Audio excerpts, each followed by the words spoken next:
विकास में अग्रसर सरकार, जनगण मन के हुए सपने अब साकार। अब हम जैसे युवाओं को टेंशन लेने की कोई जरूरत नहीं है, क्योंकि उत्तराखंड सरकार के मुख्यमंत्री स्वरोजगार योजना के जरिए हम युवाओं को रोजगार से जोड़ा जा रहा है। अलग अलग विभागों में चलाई जा रही अन्य रोजगार योजनाओं का लाभ देने के लिए अब एक ही जगह पर कैंप लगाकर सारी औपचारिकताएं पूरी की जा रही है। इसके साथ ही नैनो उद्यम जैसे सिलाई, बुनाई, फल सब्जी विक्रेता, ऐसे लोगों को भी सरकार वित्तीय अनुदान दे रही है। धामी जी की सरकार ने कोरोना काल में प्रभावित हुई भर्ती प्रक्रियाओं में युवकों को बड़ी राहत देते हुए समूह ग और ख के पदों पर आयु सीमा में 1 वर्ष की छूट दी है।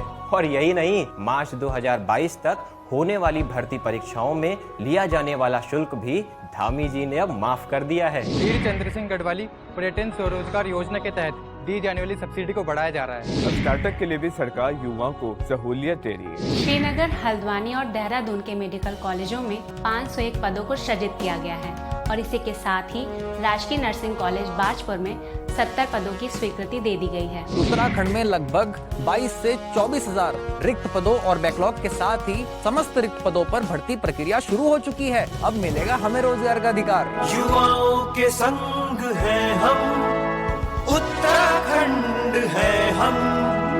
नमस्कार, उत्तराखंड की खबरों में आपका स्वागत है। मैं हूं आपके साथ आकाश। अब देखते हैं खबरें विस्तार से। प्रदेश के नगर विकास और आवास मंत्री बंशीधर भगत की अध्यक्षता में विधानसभा स्थित सभा कक्ष में उत्तराखंड आवास और नगर विकास प्राधिकरण परिषद की बोर्ड बैठक से संबंधित विषय पर समीक्षा बैठक हुई। साथ ही बैठक में प्रधानमंत्री आवास योजना, पार्किंग और सड़क इत्यादि विषय के शिथिलीकरण के लिए प्रस्ताव बनाने के निर्देश दिए गए। आवास विकास की और उडा की बोर्ड बैठक थी 2। उन बैठकों में बिंदुवार जो थे काम, उन पर चर्चा हुई। कहीं शिथिलीकरण के ज़्यादा मामला थे, मार्गों में शिथिलीकरण देना है, ये करना है, तो उस पर विचार करके जो देने लायक थे उन पर दिया है।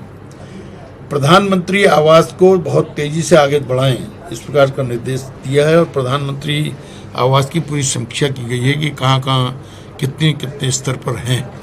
2-3 मामले पूर्ण हो गए हैं, बाकी अभी पाइप पे है, तो उसको जल्दी से जल्दी पूरा करें, इसका हुआ है। एक मंडी को, रुद्रपुर की मंडी को ज़मीन देने की बात है ताकि वो वहाँ अपना मंडी का विस्तार कर सकें, उस पर भी हमने उनको अध्ययन करने के लिए कहा है। जबरेड़ा विधायक देशराज कर्णवाल के एक बार फिर बोल बिगड़े हैं।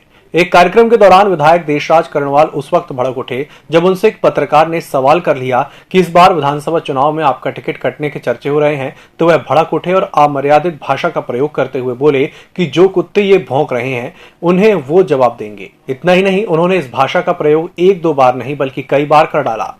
देखिए, जो कुत्ते ये भौंक रहे हैं कि मेरा टिकट कट गया है, जब टिकट हुआ ही नहीं, और वो कुत्ते जो ये भौंक रहे हैं कि कट गया है, तो कितनी सच्चाई है उनके टिकट में, वो तो आप जानते हैं ना। किसी के भौंकने से, कुत्तों के भौंकने से मेरा टिकट नहीं कटने वाला। अगर जब मुझे मिला ही नहीं तो कटेगा कहाँ से? हमारी पार्टी में टिकट सर्वे के आधार पर होता है। आप टिकट कट रहा है, आपको किसने कहा? ये किसने अधिकार दिया ये सवाल पूछने का? हाँ, तो आप जो सवाल करोगे मैं उसका उत्तर दूंगा और सटीक उत्तर दूंगा। और दे बात सुनो, मैं बिल्कुल एकलव्य ने इतने तीर मारे थे कि उस कुत्ते का मुंह बंद कर दिया था। मुझे एकलव्य बनना पड़ेगा और इतने तीर मारूंगा कि वो भौंक नहीं पाएंगे जो कुत्ते भौंक रहे हैं। मैं फिर दोबारा इस बात को कह रहा हूं। और जब मुंह तीरों से भर जाएगा ना, तो आवाज मुंह से नहीं कहीं और से आएगी। दिल्ली के उप मुख्यमंत्री मनीष सिसोदिया 2 दिवसीय दौरे पर उत्तराखंड पहुंचे। मनीष सिसोदिया ने राजधानी देहरादून में देवभूमि डायलॉग कार्यक्रम में उत्तराखंड के व्यापारियों के साथ कई महत्वपूर्ण मुद्दों पर चर्चा की।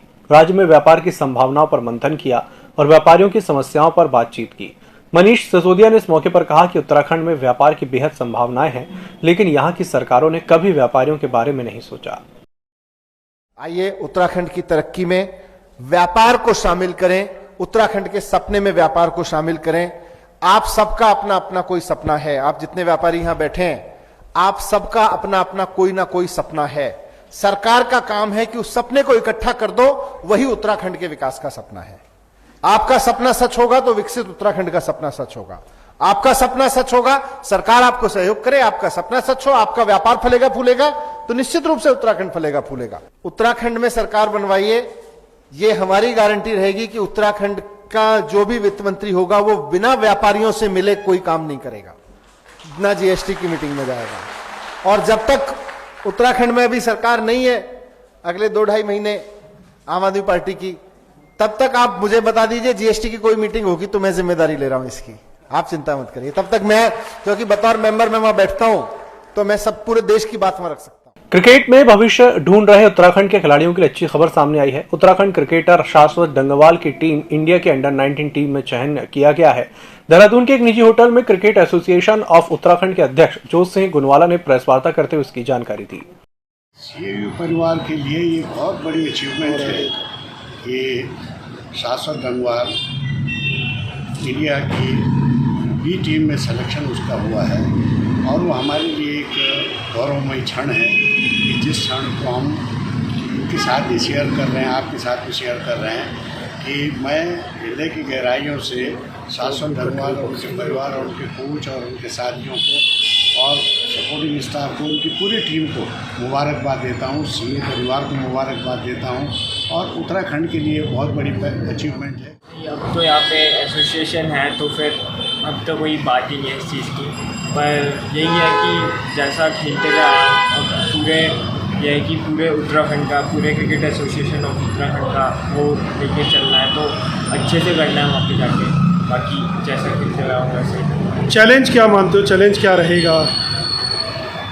चैलेंज है कि थोड़ा टफ मतलब आएंगे, और टफ इन द सेंस कि जो वैसे सब साथ में ही खेले हुए हैं, सब साथ में खेले हुए हैं हम सब, तो फिर कोई ऐसा 2022 चुनाव को लेकर कांग्रेस फिलहाल पूरे जोर शोर से तैयारी में जुटी है। वहीं हरिद्वार की सबसे अहम सीट माने जाने वाली हरिद्वार विधानसभा और रानीपुर विधानसभा की चुनाव पर्यवेक्षक ज्योति खंडेलवाल हरिद्वार के वेंकट हॉल में महानगर कांग्रेस कमेटी के कार्यक्रम में पहुंची, जहां उन्होंने कहा कि आने वाला समय कांग्रेस का है। हरिद्वार अगर हम जिले की, अगर शहर की बात कर रहे हैं तो यहाँ पे 2 विधानसभा है, हरिद्वार शहर और बेलदारी, दोनों में आपको कांग्रेस का उत्साह नजर आ रहा है। यहाँ पे कैंडिडेट्स को लेकर के कांग्रेस में बहुत उत्साह इस बात से साबित होता है कि कांग्रेस का भविष्य यहाँ पर बहुत उज्ज्वल है, बहुत सुखद है, लोग कांग्रेस की तरफ देख रहे हैं, कांग्रेस को यहाँ से जिताना चाहते हैं। थानो गांव के ग्रामीण पिछले 8 दिनों से अस्पताल उच्चकरण की मांग को लेकर धरना प्रदर्शन कर रहे हैं। ग्रामीणों का आरोप है कि गांव के अस्पताल को एम्स के सुपुर्द कर दिया गया है, लेकिन यहां व्यवस्थाओं के अभाव में यह हॉस्पिटल दम तोड़ता नजर आ रहा है, जिसको लेकर ग्रामीण पिछले कई सालों से उच्चीकरण की मांग कर रहे हैं। धरना स्थल पर पहुंचे डोईवाला विधायक और पूर्व मुख्यमंत्री त्रिवेंद्र सिंह रावत जब धरना स्थल पर पहुंचे तो लोगों को उम्मीद जगी कि उन्होंने कहा कि लोगों की मांग जायज है, पर मामला प्लानिंग कमीशन का है। साथ ही उन्होंने भरोसा दिया कि भारत सरकार से इस अस्पताल के उच्चीकरण की बात की जाएगी ताकि लोगों को बेहतर सुविधाएं मिल सके। यहाँ थानों में जो अस्पताल के उच्चीकरण की बात है, जिसको लेकर के ग्रामीण विगत 8 दिवसों से धरने पर बैठे हुए हैं और सरकार द्वारा इस परिवेश में कोई संवाद उनसे स्थापित नहीं किया जा रहा है, ये बड़े खेद का विषय है।